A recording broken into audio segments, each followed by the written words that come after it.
చాలామంది మహిళలందరూ కూడా ఒక ఆదర్శంగా ఉండాల్సిన వ్యక్తి. కానీ కేటీఆర్ గారికి స్వతహా కూడా మహిళలంటే మంచి గౌరవం ఉన్న వ్యక్తి. అటువంటి వ్యక్తిని పట్టుకొని ఇష్టానుసారంగా అంటే కాంగ్రెస్ పార్టీ వాళ్ళకి కావచ్చు, వాళ్ళ రాష్ట్ర నాయకులు కావచ్చు, ఒక అలవాటు అయిపోయింది. ఏంటంటే మాటి కేటీఆర్ గారి పేరు రాగానే సినిమా ఇండస్ట్రీ ఉన్న మహిళలందరినీ బజార్కి ఇచ్చి, వాళ్ళ కుటుంబాలను బజార్కి ఇచ్చి, వాళ్ళ కుటుంబాలు చిచ్చు పెట్టే విధంగా పూర్తిస్థాయి మాట్లాడుతున్నారు. చాలా సిగ్గుచేటు. మాటి నాగ చైతన్యనో, సమంతనో, లేకపోతే నాగార్జుననో వాళ్ళ కుటుంబాలను ఎన్నిసార్లు రోడ్ల పాలు తీసుకొస్తా ఉంటారు. ఎంత సిగ్గుచేటు చెప్పండి మీరు మాట్లాడుతున్న మాటలు.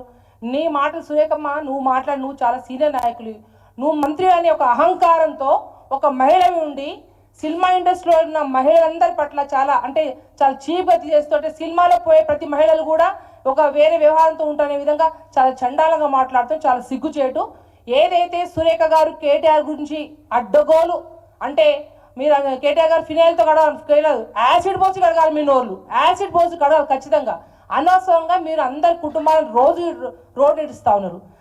సురేఖమ్మ, మీరు కేటీఆర్ గురించి విమర్శించే ఉంది. ఎందుకంటే నిన్న కేటీఆర్ గారు ప్రతి గల్లీ కాలి ఇంటింటికి వెళ్ళి అయితే హైదరాబాద్ ద్వారా మూసి రివర్లో ఇబ్బంది పడుతున్న అక్కడ కూల్స్తున్న ఇళ్ళ గురించి వాళ్ళని అందరినీ పరామర్శిస్తూ ఉంటే వాళ్ళకి అర్థమైపోయింది కాంగ్రెస్ యొక్క గ్రాఫ్ పూర్తిగా హైదరాబాద్ అయితే మొత్తానికి మట్టి కాలిపోయిందని చెప్పి వాళ్ళు తెలిసిపోయింది. తెలిసినాక ఏంది, ఏ విధంగా ఈ విషయాన్ని డైవర్ట్ చేయాలని చెప్పి సురేఖ గారిని, సీతక్క గారిని వారి ముందు తీసుకొచ్చి సీన్లో తీసుకొచ్చి దీన్ని పూర్తిగా పండుగ ముందు డైవర్ట్ చేయడానికి, అంటే కనీసం బతుకమ్మ చీరలు కూడా ఇవ్వలేని దీనస్థితి కాంగ్రెస్ పార్టీది.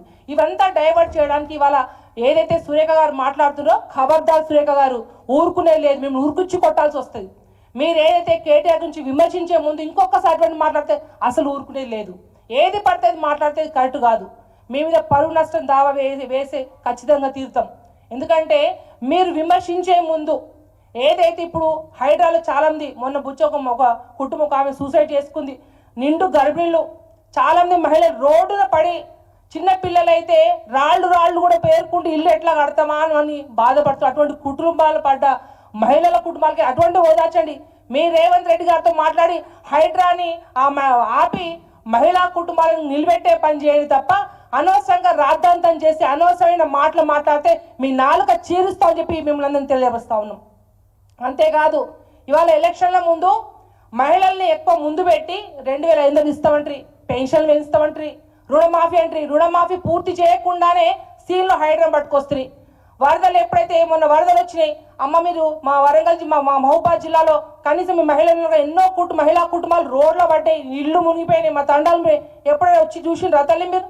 కానీ అనవసరంగా ఇవాళ మిమ్మల్ని ఎవరో మిమ్మల్ని విమర్శించి సోషల్ మీడియాలో తప్పు పెట్టిన వాళ్ళగా మీరు కఠిన చర్యలు తీసుకోండి. ఎటువంటి ఇబ్బంది లేదు, దానికి ఎవరు అడ్డు కాదు. మహిళల గురించి ఎవరు కూడా విమర్శించరాదు, ఎవరిని ఫేస్బుక్లో అడ్డుగులు పెట్టాల్సిన అవసరం లేదు. కానీ మీరు ఒకదాన్ని సీన్ తీసుకొచ్చి కాగితం ముందు పెట్టుకొని ఏదో యాక్టింగ్ చేసుకుంటా అనవసరంగా కేటీఆర్ యొక్క పరువు యొక్క పోయే విధంగా మీరు మాట్లాడితే ఊరుకునేది లేదు. మీరు బాజాబ్తో క్షమాపణ కోరాలని కోరుతా ఉన్నాం. మేము ఇంకోసారి మాట్లాడితే మీ నాలుక చీస్తామని చెప్పేసి కొండ శ్రీకారిని తెలియవస్తా ఉన్నాం.